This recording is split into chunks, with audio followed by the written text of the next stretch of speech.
Muito obrigado, Paulo Portas, muito obrigado, Miguel Monjardim, por acederem a estar aqui um bocadinho à conversa sobre alguns temas do impacto desta situação de crise que vivemos na agricultura e não só. Começaria por perguntar-vos a vossa opinião sobre o seguinte, e dava a primeira palavra ao Paulo, já agora porque foi o primeiro a entrar em contacto. Nós somos um país muito dependente da importação. Muito daquilo que consumimos é importado e muito daquilo que cá fazemos utiliza produtos importados e na agricultura isso também é um facto.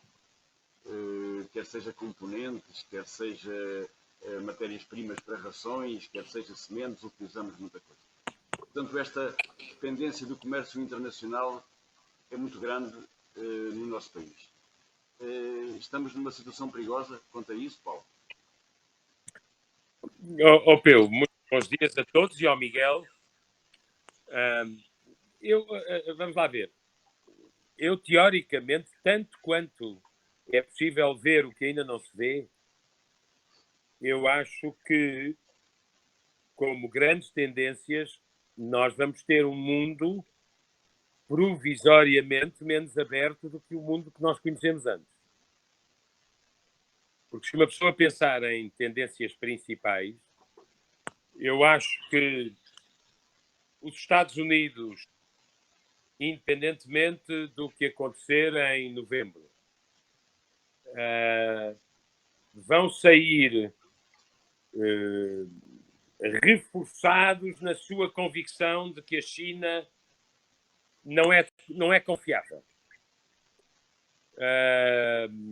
Esse parece-me eu procuro sempre explicar isso, a questão da evidência de que a potência desafiante para a América é a China, não depende de ganhar um presidente democrata ou de ganhar um presidente republicano. É uma nova circunstância da política externa americana e os americanos viveram muito tempo a acreditar que o inimigo era a Rússia. Era confortável achar que o inimigo era a Rússia, quando obviamente a potência desafiante em termos de reorganização do mundo é a China. E eu acho que o que aconteceu e como aconteceu tornou mais evidente para os americanos a ameaça da China e solidifica a convicção de uma parte dos americanos de que não se podem ter relações confiáveis com a China. Por outro lado, acho que há uma tendência que é o espelho disso. A China, com certeza, que tenta fazer uma melhoria considerável da sua reputação, com muitos exercícios de soft power, uns mais sofisticados, outros menos, mas eu acho que a China também percebeu que já tinha percebido na crise comercial com os Estados Unidos que um modelo muito assente na abertura internacional da sua economia a expunha muito severamente. E, portanto, a China foi mais prejudicada do que os Estados Unidos pela tensão comercial com os Estados Unidos. E nós, antes do coronavírus chegar, estávamos a viver um momento que era um intervalo em que, no fundo, a China aceitou um acordo comercial heterodoxo com os Estados Unidos para comprar tempo, mas que era essencialmente mais favorável aos Estados Unidos. Eu acho que a China também sairá disto com algumas feridas relativamente à forma como o mundo vê a Ásia e a China em particular. A China reagiu com muita sensibilidade, não foi apenas com os ocidentais, foi também com os russos, em relação à maneira como os chineses e os asiáticos estavam a ser tratados durante o período inicial da epidemia, em toda a parte do mundo.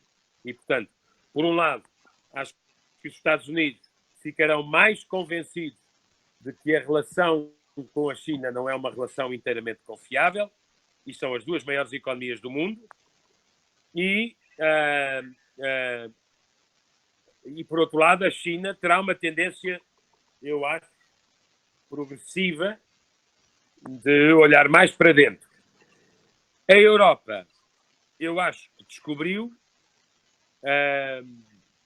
primeiro, mais uma evidência de que o mundo lhe escapou debaixo dos pés, que o mundo está para o Pacífico, para a Ásia e para o Oriente, e descobriu a sua grande dependência de cadeias de fornecimento monocoloridas, digamos assim. Ou seja, a Europa vai descobrir tardiamente alguns custos sérios e severos de coisas que achava que eram mero benefício. E, nomeadamente, a monodependência da Ásia nas cadeias de produção. Dito isto, para terminar, eu acho que em globalização, esta crise acentua mais a digitalização, curiosamente, mas a globalização não tem espaços vazios. Nós estamos a falar assim, pelo menos eu estou a expressar uma opinião que vai no sentido que vos disse, mas ao mesmo tempo, eu e Miguel, nós estamos a viver um ano em que entraria em vigor, eu acho que será um pouco atrasado, o Tratado de Livre Comércio da África, que é, porventura, a maior oportunidade para o continente africano em termos de desenvolvimento nas últimas décadas, ou que entrariam em vigor os 2 tratados do Pacífico, um liderado pelo Japão, na ausência dos Estados Unidos, e o outro liderado pela China, de mais baixo valor, apenas acordo tarifário, portanto, sem estándares ambientais, sem estándares de modelo laboral, etc. Mas isto só para dizer que o mundo visto de fora da Europa é um mundo que vai continuar a fazer comércio nas melhores condições possíveis. E, portanto, eram estas as tendências a nós, portugueses, como é evidente, não nos convém nenhum modelo de autarcia pelo que dependemos nas importações e pelo que precisamos de exportar. Portanto, à partida, como reflexão matinal, começaria por aqui. Miguel, para além desta tendência a longo prazo, que eu também gostava de ouvir a sua opinião,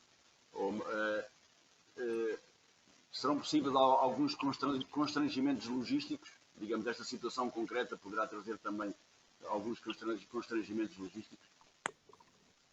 Bom dia, Pedro. Bom dia ao Paulo. Eu penso que a resposta é sim. A política internacional até recentemente decorreu dentro de uma trajetória.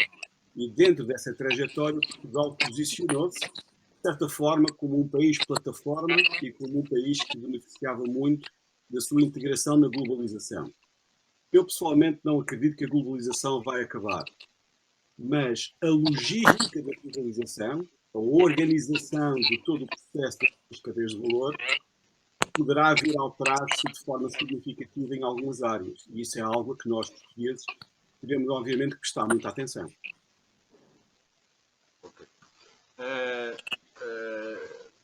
Dentro desses movimentos de comércio internacional, somos, por exemplo, muito dependentes da importação de matérias-primas para rações, milho, soja. O sistema produtivo continua a funcionar, até porque são sistemas muito mecanizados e muito pouco dependentes de mão de obra e, portanto, vão fluindo. Se calhar, em simultâneo, os hábitos de consumo das pessoas também em quarentena são mais simples, os hábitos alimentares são mais simples. Por outro lado, também há a questão do etanol, que provavelmente não passa pelos melhores dias, tendo em conta os preços a que está o petróleo. O que é que podemos esperar em termos de evolução de preços de commodities? Miguel. Eu acho que nós estamos a ver nos mercados internacionais as pessoas a concentrarem-se nesta fase inicial. Eu aqui gostaria de haver um parênteses. A grande incógnita que nós temos aqui é durante quanto tempo os efeitos, estes primeiros efeitos da pandemia, nesta primeira fase, se farão sentir. Ou seja, onde é que está o ponto de inflexão? E é por isso que muitas destas nossas conversas são altamente provisórias, porque ninguém sabe neste momento, desde os investidores internacionais a nós, exatamente onde é que será o pico dessa pandemia e depois onde é que entraremos numa nova fase um pouco mais ligeira para depois vir a fase seguinte e quando é que aparecerá uma vacina. Tendo isso em conta, esta enorme incógnita, o que é que nós vemos nos mercados internacionais? Não há falta de produção. A dúvida é outra. A dúvida é, pelo menos do meu ponto de vista, a dúvida é outra. É o que é que vai acontecer nos principais terminais de exportação ou nos principais terminais de processamento de certo tipo de produtos. Porque podem acontecer duas coisas. A primeira é as superpotências agrícolas, e há vários exemplos no passado, por exemplo, a Rússia ou a Ucrânia, restringirem aquilo que pode ser exportado para fora do seu país. Isso é um cenário que ainda não aconteceu, mas não é de excluir que venha a acontecer. E há uma segunda coisa que nós devemos prestar bastante atenção, que é, mesmo quando as coisas são produzidas, o que é que acontece em todo o percurso logístico de transporte da zona de produção para os mercados. Estou a falar de portos, caminhos de ferro e coisas assim. Há algumas zonas, por exemplo, na Argentina, em que já por razões de saúde pública, o trânsito para terminais portuários está a ser restringido pelas autoridades. Se este processo continuar em outros países do mundo, então nós poderemos ter uma situação em que matérias-primas consideradas essenciais para a alimentação hoje em dia nas grandes cidades, estou a falar de trigo, soja, milho, carne, aí poderemos vir a ter alguns problemas. A nível, por exemplo, de carne, nós temos que ver que todo o processamento de carne é feito em circunstâncias em que as pessoas estão muito próximas umas das outras. Se calhar a prazo não será possível continuar a processar tanta carne em determinadas zonas da forma que tem sido até agora. Portanto, e depois também temos, por exemplo, em Espanha, em França, por exemplo, a apanha de certo tipo de vegetais em que a janela é muito pequena, que era feito por dezenas de milhares de trabalhadores migrantes. Hoje em dia é impossível que essas pessoas se desloquem, por exemplo, da Roménia para a Espanha, da Roménia para a França.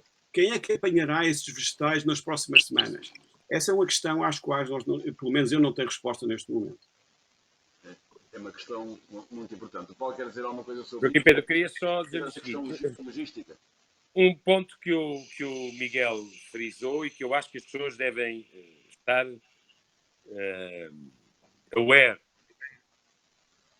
A incógnita não é saber se nós vamos ter uma recessão mundial. A única incógnita é quanto tempo é que ela dura e como é que ela é superável, porque não há manual de instruções para uma crise desta natureza. Os governos, melhores ou piores, estão a aprender, learning in action. Uma pessoa tem que dar algum desconto à ineficiência e à hesitação em certas áreas, porque não há verdadeiramente manual de instruções para crises pandémicas com esta natureza. A globalização é um movimento fortíssimo, mas não deixa de ser muito extraordinário que um pingalim no mercado obscuro da China seja capaz de virar a economia do mundo no espaço de 2 meses.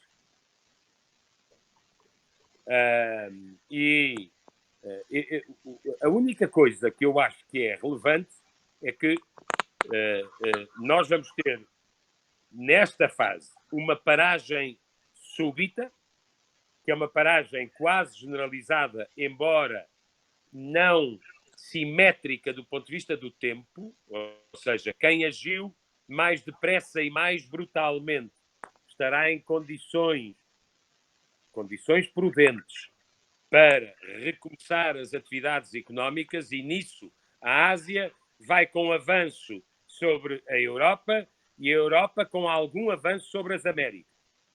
Há um tempo de chegada da crise no hemisfério norte, já iremos, se quiserem, depois ao hemisfério sul, que é outro mistério, e que provavelmente pode até ser um mistério saudável, no sentido de ser poupado por variadíssimos fatores, poupado ao caráter extremo que as coisas assumiram no hemisfério norte. Mas o primeiro ponto é que a crise não chegou ao mesmo tempo a todos.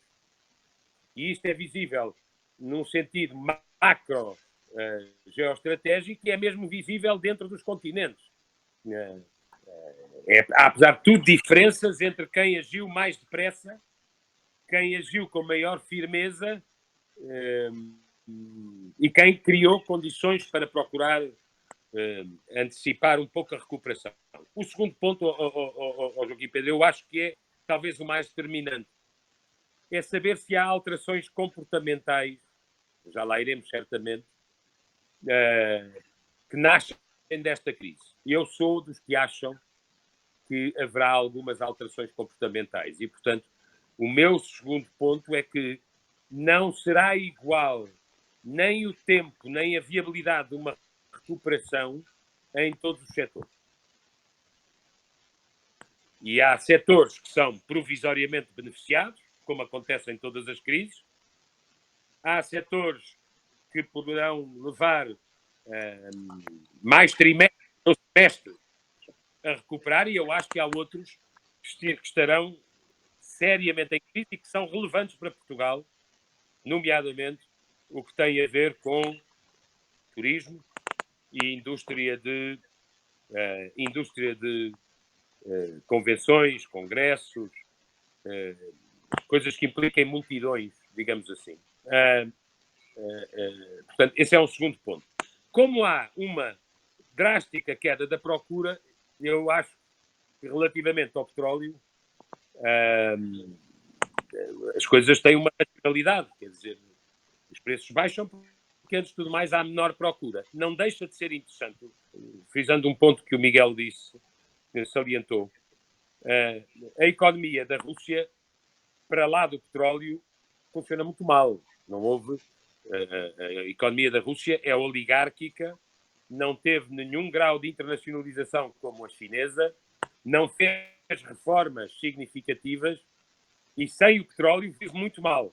Sem o petróleo e sem o gás. Vive muito mal.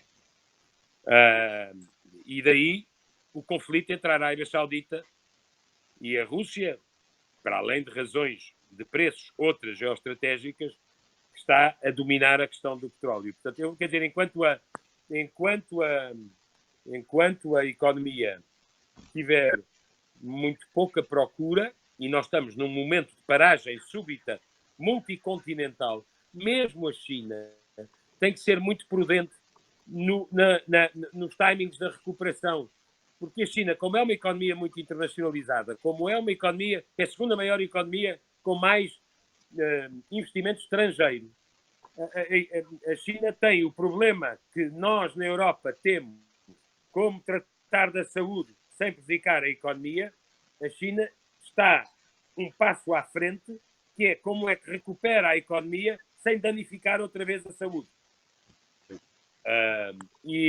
Portanto, nada disto aponta para aquilo a que os economistas, vocês saberão melhor, eu sou de uma ciência mais antiga e menos necessária nestes tempos, mas eu não estou a ver nenhuma recuperação em V, para além de umas euforias, não estou a ver condições estruturais para uma recuperação em V muito acentuada, em que passamos de uma hiperdepressão para uma hiper-euforia. Acho que as coisas serão mais espaçadas no tempo e mais graduais. Miguel, olhando um pouco para este futuro que o Paulo falou, o crescimento da população, esperemos que o Covid não ponha em causa, todos o preveem, vai ser muito acentuado nos próximos anos. Segundo a FAO, as necessidades alimentares para essa população acrescida são enormes. Temos que aumentar muito a nossa capacidade produtiva, em cerca de 70% nos próximos 30 anos, eram esses os números da FAO. O Miguel acha que, perante tudo isto, perante estas dúvidas das relações internacionais, vão ter que ser repensadas algum redesenho que a Europa estava a fazer dos seus agrosistemas, no sentido de procurar modelos mais sustentáveis, e que vamos procurar, se calhar, abordar este tema de uma forma mais pragmática e mais objetiva, e não com tantas preocupações colaterais? eu diria, toda esta nossa conversa, em termos de imprensa, sobretudo em termos de imprensa, televisão, em termos governamentais, nós associamos o que está a acontecer à linguagem da guerra. Isto é uma guerra que nós temos que ganhar. O que eu acho muito interessante é que é uma guerra peculiar, porque de facto aquilo que os governos estão a fazer, provavelmente porque é a única maneira de gerirmos isto, é levar as economias não por guerra, mas por um coma induzido. Um coma induzido. E é por isso que eu concordo com aquilo que o Paulo estava a dizer.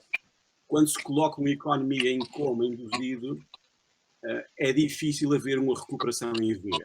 Portanto, é possível, sobretudo se isto for um processo mais longo do que nós estamos a pensar. Eu, quando digo mais longo, é isto poder durar 1 ano e meio. É possível que muito do tecido produtivo não consiga sobreviver, apesar dos esforços do governo, o que tornará um bocadinho mais difícil, pelo menos em certas áreas, haver uma recuperação muito rápida. Todavia, na área da distribuição alimentar, eu acho que nós vamos assistir a uma reinvenção de todo o sistema através, penso que o Paulo também já acentuou isso, através da digitalização. Nós, por exemplo, estamos a ver muita gente aí para o desemprego nos Estados Unidos, 3 milhões e meio de pessoas a semana passada, mas o que nós não estamos a ver é todo o processo de contratação da Amazon, da Walmart, da CVS, que são a maior cadeia de farmácias nos Estados Unidos, que estão a contratar imensa gente, porque as necessidades, sobretudo da população urbana, são gigantescas. E passando à questão, já vou à questão da agricultura, eu gostaria de acentuar uma coisa. Todo este processo acontece numa situação de urbanização europeia. Por exemplo, 85% dos ingleses vivem em cidades. E grande parte do problema que nós estamos a ter é a dependência das cidades de toda a cadeia de produção logística alimentar. Uma cidade como Lisboa, hoje em dia, provavelmente não sobrevive mais do que 3, 4 dias sem que esse canal logístico seja continuamente mantido. Ora, isso é uma das coisas a que nós vamos ter que prestar muita atenção no futuro, especialmente se isto for um processo longo. Respondendo à questão da política internacional, eu não acredito, apesar de tudo o que nós ouvimos, que a disputa pelo poder e influência seja alterada por estas circunstâncias. Era evidente que seria melhor que houvesse cooperação, e provavelmente terá que haver bastante mais, mas tal como o Paulo, eu também estudei coisas antigas que muita gente hoje em dia consideram irrelevantes, e eu não acredito, com base na experiência política da humanidade, que a disputa pelo poder e pela influência mude. E já agora gostaria de acentuar isto. A política não acabou em Portugal. Eu penso que esta é uma das lições antigas da história, mesmo em situações de emergência, quando os países se unem, a política não acaba. A política continua e isto, obviamente, tem consequências. Eu agora chamaria a atenção para a fase final da pergunta. O que é que vai acontecer em alguns países, a nível agrícola? O Paulo há bocadinho deixou uma pista para isso. Há aqui um mistério na doença. Porquê é que os países, sobretudo do sudeste da Ásia, que estão muito mais próximos da China do que nós, têm muito poucos casos registados? Pode ser porque as populações não estejam a ser testadas porque esses países não têm bons sistemas de saúde pública, ou pode ser por algo que nós ainda não sabemos bem sobre a doença. Portanto, há muita coisa que nós sabemos sobre a doença, sabemos muito mais sobre esta doença do que outras pandemias, muito mais, temos muito mais dados, mas se calhar ainda há coisas que nós não sabemos. E eu aqui acentuaria o que é que vai acontecer, ou o que pode acontecer em grandes mercados ou grandes países produtores e exportadores de certo tipo de matérias-primas, sobretudo na América Latina, ou em países muito grandes que estão perto de nós, como a Argélia, que dependem imenso de importação de cereais e que estão bastante perto de nós. Nós não sabemos bem ainda o que é que vai acontecer nessas geografias, porque, como o Paulo chamou a atenção, o ritmo de difusão da pandemia não está a ser uniforme, está a partir do Oriente para o Ocidente. Mas nós não sabemos bem o que vai acontecer em certas áreas, mas eu chamaria a atenção para países africanos, onde há imensa população, E chamaria também, e isto é particularmente importante para nós portugueses, países africanos que dependem da produção petrolífera, Angola é um bom exemplo, para manter as suas finanças públicas e a sua sociedade a funcionar. Porque com o colapso do preço, número um, o colapso da procura, há um colapso de procura na área petrolífera e o preço está baixíssimo, há países no norte da África e em África que vão ter seríssimos problemas em termos orçamentais porque vão deixar de ter os recursos que até agora tiveram para gerir de forma razoável as suas sociedades. Insistia com o Miguel só numa questão. Acho que preocupações, por exemplo, com os impactos da agricultura na emissão de gases de efeito de estufa, até recorrendo a alguns estudos e observações que têm vindo a ser feitas de situações mais limpas da atmosfera, com menos emissões, provando talvez que a agricultura não será tão relevante nesse contributo. Isso poderá pôr-nos a Europa voltar a colocar no centro das suas atenções uma produção agrícola outra vez eficiente, outra vez tendo em vista abastecer as suas populações na maior percentagem possível? Eu, a curto prazo, acho que não. A maior parte das pessoas encara este problema como uma questão de sobrevivência ou de adaptação da forma mais rápida possível às circunstâncias. E, portanto, eu diria que, a muito curto prazo, as questões ambientais passarão para um nível secundário. Mas o colapso da procura, o colapso da oferta por via da situação de coma induzida que as nossas sociedades estão a ser submetidas, o primeiro efeito é evidente diminuir drasticamente as emissões de carbono. O que levanta para mim uma questão interessante, que é a prazo, eu diria que daqui a 6 meses, daqui a 1 ano ou 2, como é que as sociedades reagirão? Será que aquilo que aconteceu facilitará a transição para a eletrificação, acelerará a transição para a eletrificação das nossas sociedades e aí passamos para um sistema energético bastante diferente daquele que temos, ou em alternativa, com uma redução das emissões provavelmente terá sido muito grande? Será que nós achamos que podemos adiar este problema durante mais uns anos? Eu não sei a resposta à pergunta, mas estarei muito curioso para saber politicamente como é que isto funcionará. Joaquim Pedro, gostava de acrescentar uns pontos que eu acho que sobre temas que foram aqui referidos pelo Miguel e bem. Eu acho, é preciso termos a noção de que na Ásia, quem controlou melhor a epidemia primeiro e a pandemia, embora ninguém possa declarar com certeza que não haverá réplicas nem segundas vagas, quem controlou melhor é quem conhece melhor a China. As suas qualidades e os seus limites. E quem já viveu com a China uma experiência anterior, que a nós chegou muito moderadamente, que é a epidemia SARS de 2003. Que nasce também na China, não deixa de ser uma coisa um pouco extraordinária, em 20 anos, também por problemas de código animal, digamos assim, e há lessons learned na Coreia do Sul, em Singapura, em Taiwan, com certeza. E atenção que estes são regimes que a Coreia do Sul e Taiwan são regimes democráticos. Não há discussões sobre a natureza dos dados com que nós podemos trabalhar.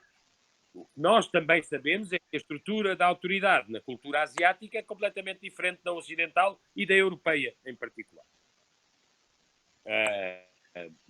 Mas eu diria que quem controlou melhor foi quem foi mais rápido, mais incisivo e beneficia de obediência social ou natural ou forçada. Bom, esse é um ponto que eu espero que a gente também tire algumas lições, de que não é a mesma coisa fazer um confinamento no Ocidente ou na Ásia. O segundo ponto que eu aqui queria, indo à questão agrícola, a agricultura é uma necessidade estável. Não é uma coisa de que as pessoas precisem hoje e deixem de precisar amanhã. O que é um grande ponto a favor da agricultura. Não é uma moda, não depende de caprichos. E há um problema estrutural no planeta, eu acho que é porventura um dos mais sérios, que eu costumo colocar da seguinte maneira. Eu quando nasci, havia 2,5 bilhões de habitantes no mundo. Em 2060 vai haver 9,7 bilhões de habitantes no mundo. É quase 4 vezes mais. A pergunta económica interessante é quem é que vai ser food supplier, mesmo partindo do princípio que haverá muitas alterações no Código Alimentar. Mas quem é que vai prover o mundo? Quem é que tem capital, tecnologia, extensão, capacidade de produção e de escoamento suficiente para uma população que aumentou quase 4 vezes? E eu chamo a atenção que neste aumento da população, o único dado que é verdadeiramente game change é entre a Europa e a África. Eu e Miguel, em 1960, os europeus eram 22% da população do mundo. Um século depois serão 8%. O único dado que muda radicalmente é o reverso disso com a África. Eram 9%, vão estar num quarto da população do mundo.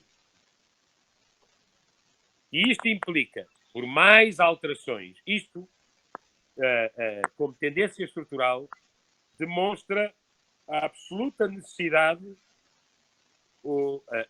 demonstra, até ao contrário senso, que a agricultura vai ser um tema absolutamente fundamental.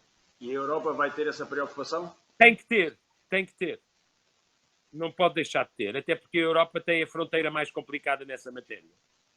Porque a Europa tem a fronteira, um europeu, enfim, não. Uma das razões, eu fiquei muito impressionado com o estudo do Imperial College, que é bom. Uma das razões que aparentemente poderá amenizar a aterragem desta pandemia no hemisfério sul, no caso da África, é que um africano tem em média 20 anos. Um europeu tem 42 anos em média e vai ter 50. Os grupos de risco que nós estamos habituados a ver no Ocidente não têm nada a ver com os grupos de risco que existem em África.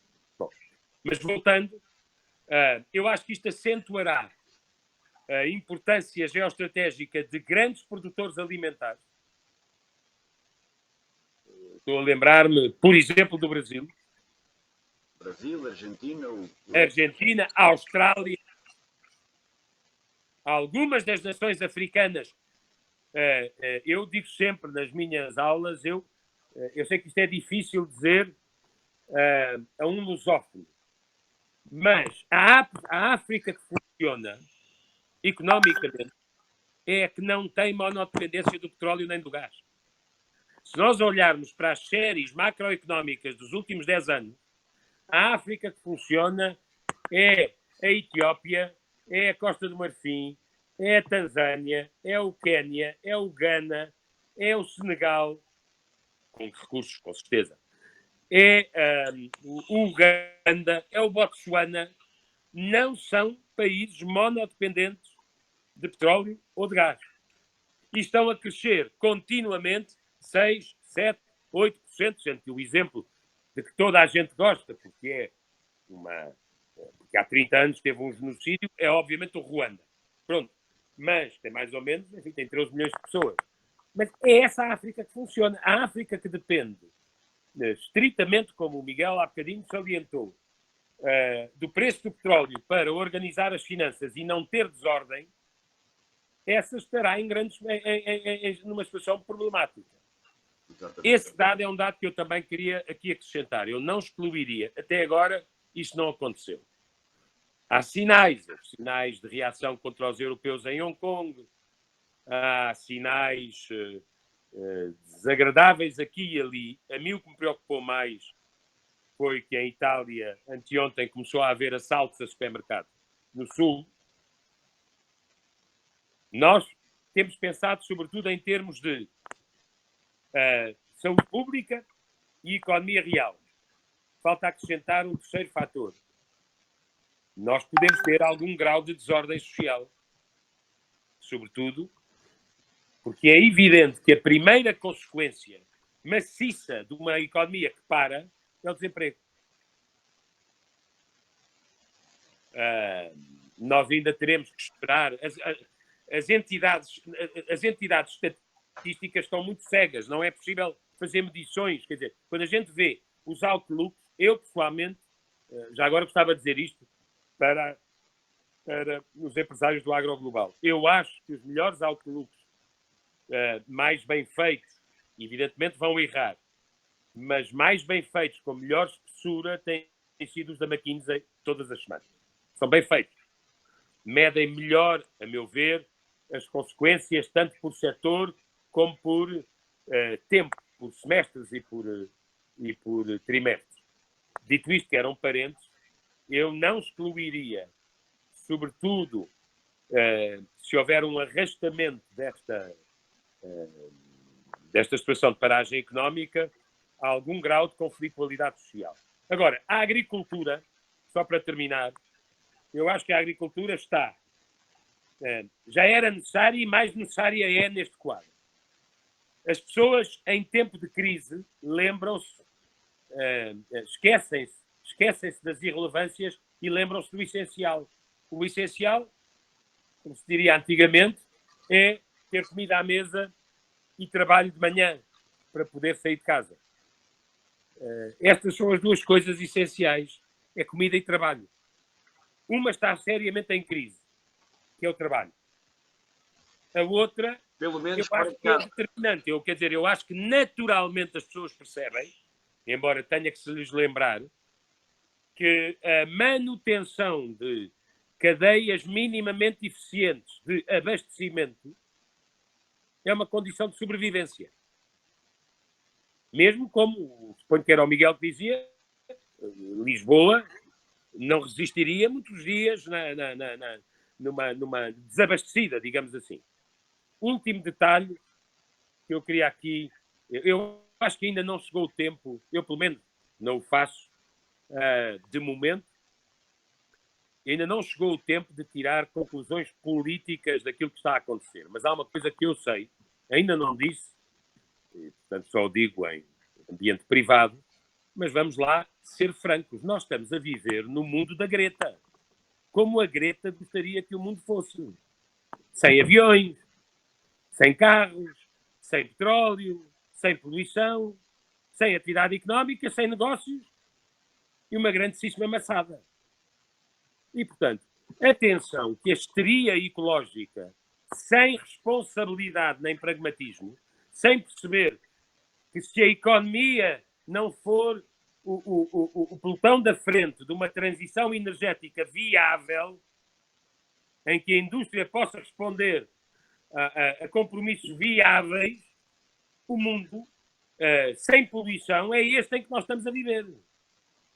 Portanto, enfim, é uma coisa um pouco provocatória, mas eu acho que está por definir ainda o terreno do debate que vem a seguir.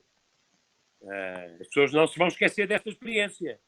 Com certeza que isto vai valorizar as políticas públicas de saúde. Também mostra que os serviços nacionais de saúde, se forem estritamente estatais, não chegam lá porque não conseguem ter uma resposta completa. Há muitas coisas, mas eu queria, sobretudo, nesse equilíbrio entre a sustentabilidade ambiental e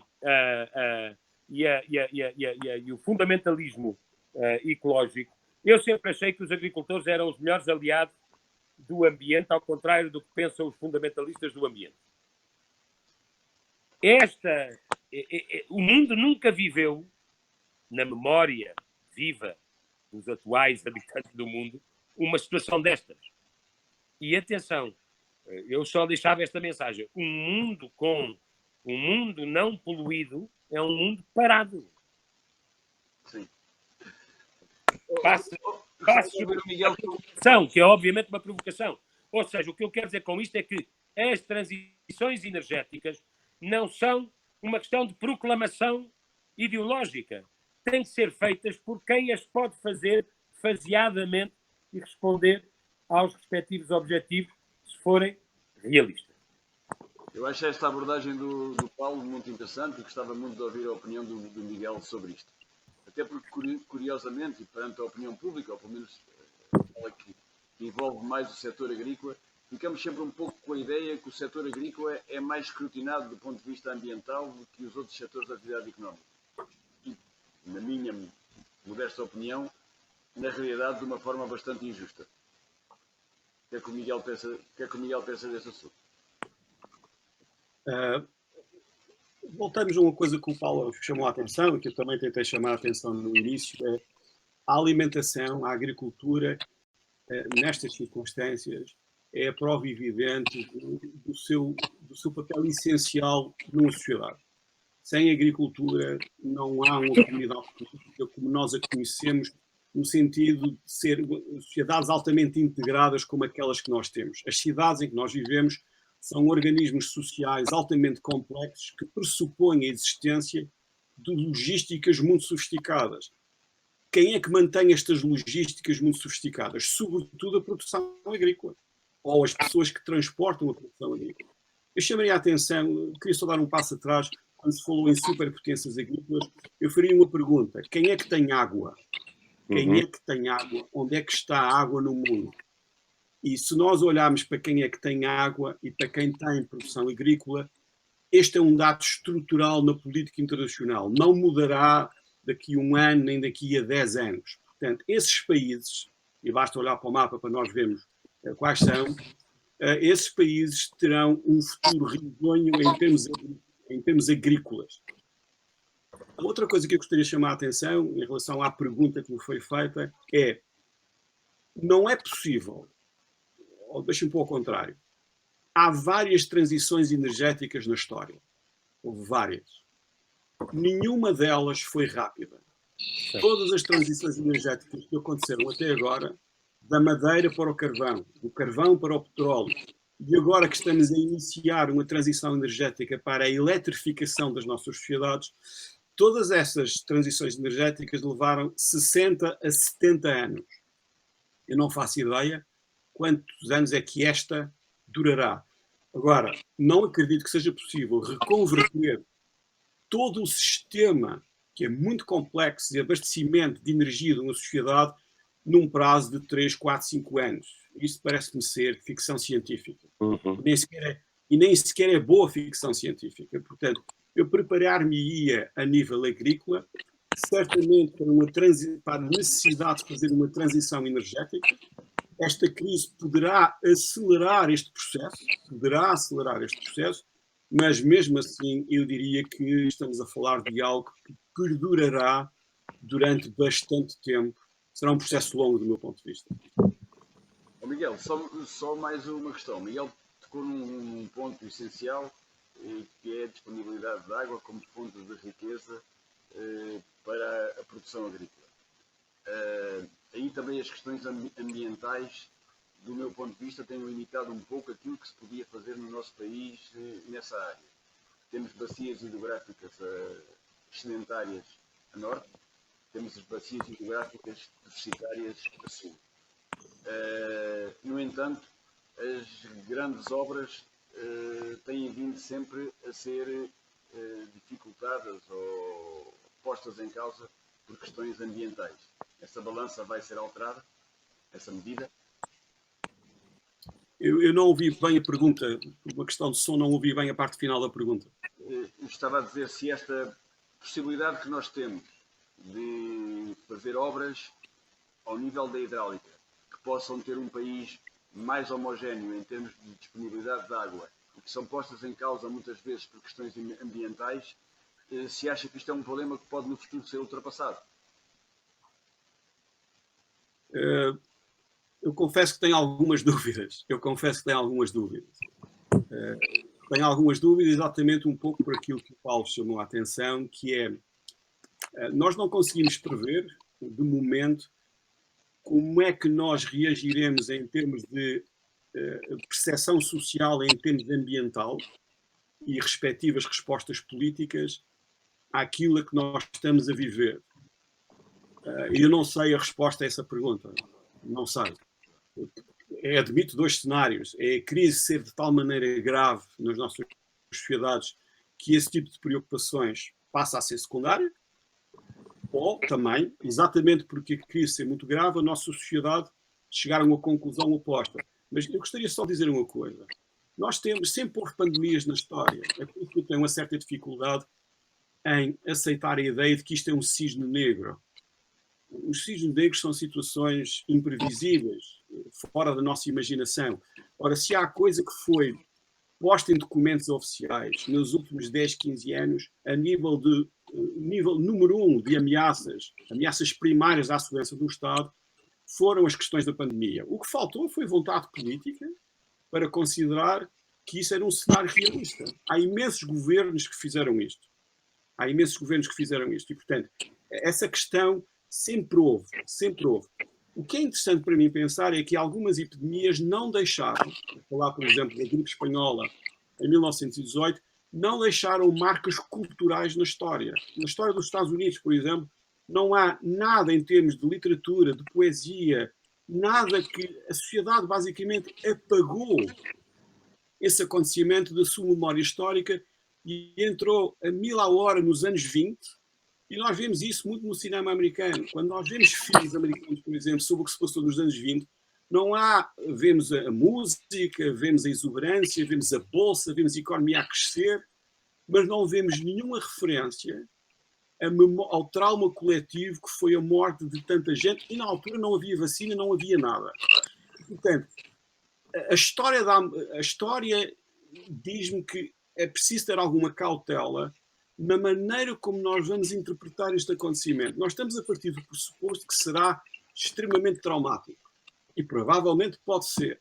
Mas há exemplos históricos em que as sociedades, no fim de contas, para ultrapassar psicologicamente um problema destes, continuam em frente ainda mais depressa do que estavam a fazê-lo antes da doença aparecer. E isso é uma das incógnitas que eu tenho em termos de avaliação política, com tudo o que isso implica depois em termos de decisão social e governamental para o período que vem a seguir. Eu não sei, mas acho que é algo que nós devemos pensar sobre o assunto. Eu só acrescentaria uma coisa ao que o Miguel disse. Quando uma pessoa parar um bocadinho e se perguntar a si próprio o que é que a gente sabe sobre Portugal nos próximos 20 ou 30 anos, eu só tenho duas certezas. Vamos ser muito mais velhos e vamos ter escassez de água. São as duas coisas que eu acho estruturantes. E independentemente das legislaturas, dos governos, essas duas tendências mudam radicalmente a composição e a orientação de uma sociedade. Pode haver muitas outras, mas quer dizer, a evolução demográfica de Portugal é um caso de tal maneira impressionante. Eu dizia há pouco que os europeus vão ter 49 anos de idade média. Quando tiverem 49 anos os europeus, os portugueses têm 55. E isso muda, mesmo politicamente, os critérios de decisão de uma maneira radical. Paulo, ao dia de hoje somos um país rico em recursos hídricos. Certo. Ao dia de hoje. Mas há muito bom empresário agrícola a chamar a atenção para as dificuldades de médio prazo que nós teremos em matéria de abastecimento. Eu nisso procuraria sempre aprender com Israel. Claro, é um excelente exemplo. Gostaria de pôr só uma pergunta aos dois. Já estou um pouco a abusar do vosso tempo. Como é que se consegue manter viva uma sociedade em estado de coma induzido, como disse o Miguel? Miguel, o que é que se pode fazer para viver durante esta hibernação em que praticamente trabalha a agricultura, a saúde e a informação? Eu diria três coisas. Eu diria três coisas e vou responder em 30 segundos. A primeira coisa que um governo, qualquer governo, seja ele que partido político for na Europa, vai tentar fazer é tentar manter o maior número possível de empresas vivas até ao final do ano. Esqueçam aquelas coisas todas que nós vemos nos relatórios anuais das empresas sobre, enfim, aquelas coisas que se lêem nos relatórios. A única coisa que interessa é tentar manter o maior número possível de empresas vivas até ao final do ano e depois logo se verá. A segunda coisa que eu diria é nós vamos precisar de uma visão de futuro. Talvez não já agora, mas muito rapidamente, eu diria a partir do verão, vai ter que aparecer alguém em termos políticos a propor uma visão de futuro para a nossa sociedade. E a terceira coisa, para acabar, que está um bocadinho ligada àquilo que o Paulo estava a dizer, eu acho que é inevitável a renegociação de um contrato social em Portugal. Porque não é possível nós passarmos por isto com a estrutura demográfica que temos, em que a dívida que nós vamos ter que assumir, nós vamos sacrificar muita geração que vem a seguir a nós, e vamos precisar, obviamente, das pessoas mais velhas. Eu não me admiraria que precisássemos, a partir do próximo ano, de começar a pensar seriamente no novo contrato social em Portugal, e penso que acontecerá o mesmo em todas as sociedades europeias. A new beginning, como dizia Bill Gates aqui numa intervenção recente. Naquele vídeo célebre. Reordenando as nossas prioridades. Paulo. A menos que nós estejamos cegos, como planeta, é inevitável uma certa reordenação das prioridades. Pelo caráter absolutamente... Já houve muitas pestes e muitas pragas e muitas epidemias ao longo da história. O que não houve nunca foi uma pandemia no território da globalização com a sua extensão máxima e à velocidade da digitalização. Isso é que eu estou a ler um livro de um investigador social francês muito interessante sobre a gripe de 1918. E mal chamada gripe espanhola, os espanhóis não tiveram na origem da gripe. Mas a razão pela qual ela ficou espanhola, para além de razões de que quem tinha mais a queixar-se estava em guerra e em guerra há censura e, portanto, não havia notícias sobre o assunto, a gripe espanhola demorou meses a viajar de barco dos Estados Unidos para a Europa. Meses. Nós aqui vivemos à semana, ao dia e à hora, à velocidade do World Meters. E isso é uma coisa completamente nova e testa, de uma maneira cuja resultante nós não conhecemos, a capacidade de resiliência e de sofrimento de uma sociedade para conseguir aguentar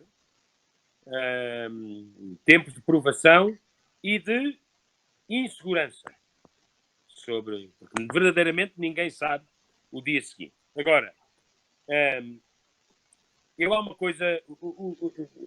Eu sou cada vez menos fanático, não tenho paciência nenhuma para fanáticos, e acho que os fanáticos fazem muito mal às nações. Eu tendencialmente acho que esta crise consolida o espaço de pessoas razoáveis, com toda a franqueza, porque ninguém quer loucos a gerir problemas como este. E loucos há para todos os gostos.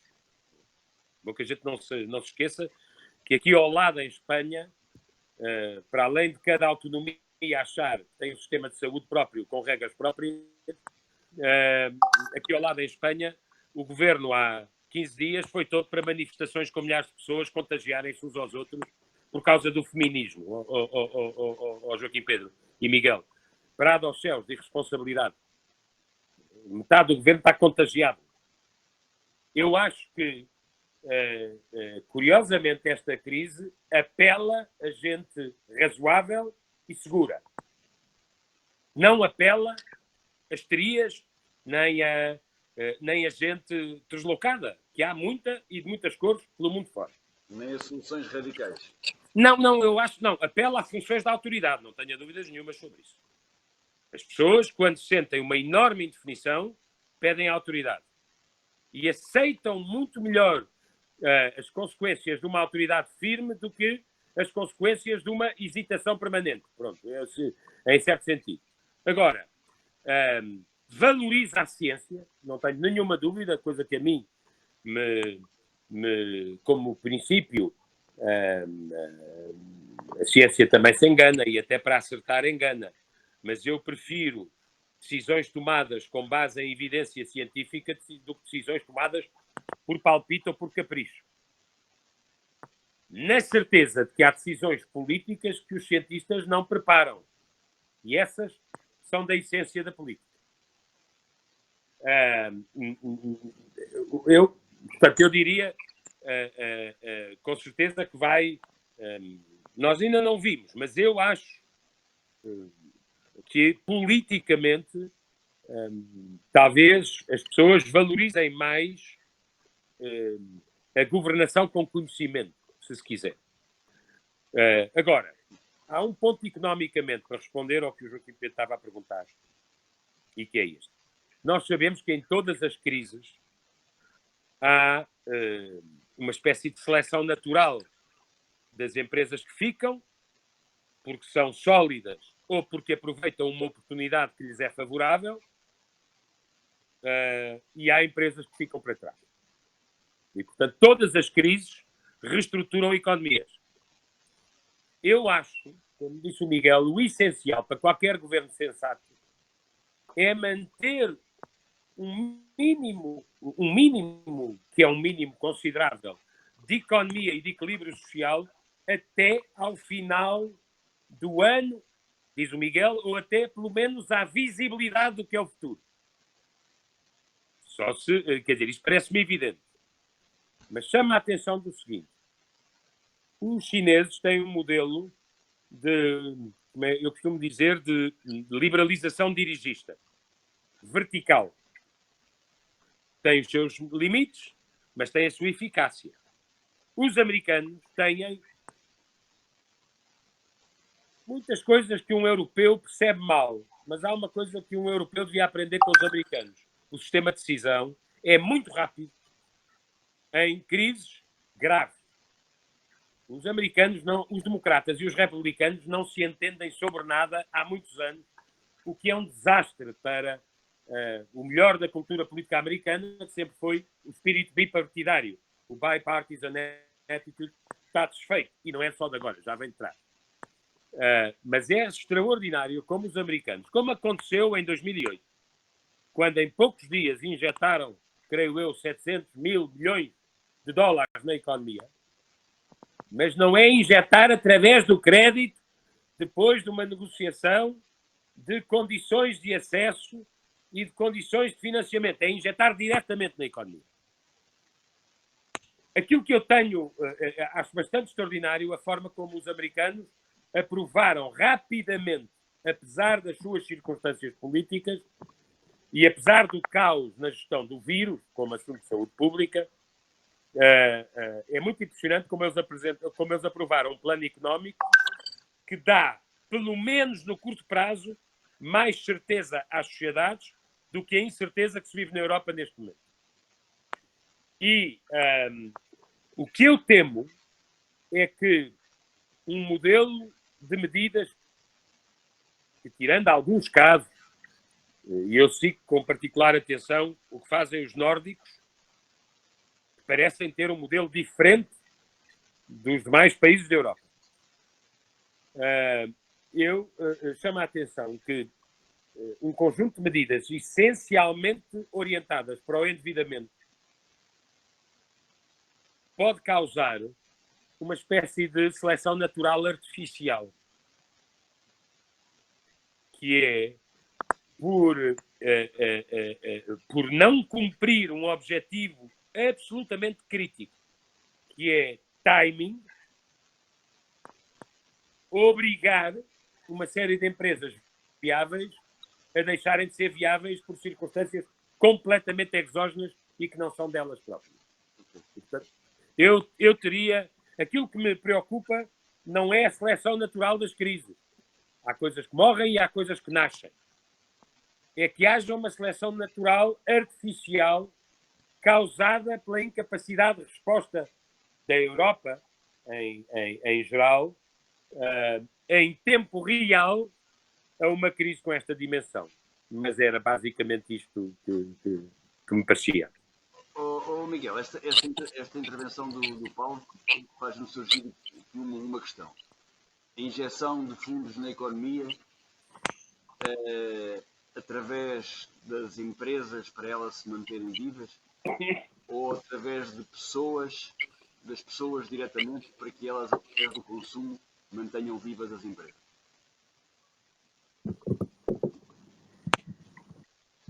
Miguel. Está-me a ouvir, Miguel? Eu não consigo ouvir aqui. Eu estava a perguntar, a injeção de fundos na economia deverá ser feita prioritariamente às empresas para as manter vivas ou diretamente às pessoas para que elas, através do consumo, mantenham vivas as empresas? Eu acho que qualquer governo vai tentar fazer as duas coisas ao mesmo tempo. Ou seja, evitar o colapso da procura, mas nós aqui voltamos a uma coisa que o Paulo chamou a atenção no início. As pessoas, é altamente provável que o poder de compra das pessoas diminua drasticamente. Numa situação deste tipo, as pessoas concentrarão as suas primeiras opções em necessidades alimentares. E voltamos ao setor agrícola. É possível que, pelo menos nesta fase, nós até possamos assistir a uma situação de deflação generalizada em alguns produtos, mas eu suspeito que isso não vai acontecer no setor agrícola. Como a procura está a aumentar muito a nível mundial, vai haver produtos que provavelmente vão ficar mais caros. E eu aqui chamaria a atenção para o seguinte: as commodities no mercado internacional são cotadas em dólares. Uma das coisas que nós temos que prestar atenção em Portugal é o valor do dólar no sistema financeiro internacional. O dólar tem estado caro, a Reserva Federal está a fazer tudo o que pode com os bancos centrais europeus para, no fim de contas, haver liquidez no sistema, e parte do problema de haver liquidez é baixar o valor do dólar. Mas eu prestaria muita atenção ao valor do dólar, exatamente por causa deste problema, enfim, do preço das matérias-primas no mercado internacional, porque nós importamos muita coisa. Eu suspeito que algumas coisas poderão ficar mais caras e suspeito também que na fileira de processamento de certo tipo de produção os preços venham a subir para alguns produtores agrícolas. Isso vai acontecer de certeza absoluta nos próximos tempos. Há aqui uma coisa que eu gostaria de introduzir, que é a ideia da complexidade, a organização na complexidade. A nossa economia é altamente complexa e bastante eficiente em certas áreas, mas a complexidade, a eficiência na complexidade, numa situação de crise, tem este tipo de problemas. É que não há resiliência suficiente no sistema para resistir a um choque que quebre ou que coloque dificuldades às cadeias de valor logístico. E, portanto, há imensos exemplos históricos associados à organização complexa que, quando se chega a um ponto de tensão máxima num sistema complexo, a ruptura é muito rápida. E é isso que nós estamos a ver, sobretudo a nível social. Nós hoje em dia olhamos para as nossas cidades e é chocante ver algumas das cidades mais globalizadas do mundo completamente desertas.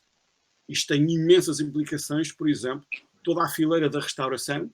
Se nós entramos na fileira da restauração, só precisamos de pensar nos produtores agrícolas ou de vinho que forneciam toda essa fileira. Mas, da mesma maneira, há o processo inverso. Como as pessoas vão para casa, vão passar a consumir muito mais certo tipo de produtos. Se calhar vinhos não tão baratos, mas, sobretudo, consumirão de certeza muito mais farinha, muito mais esparguete.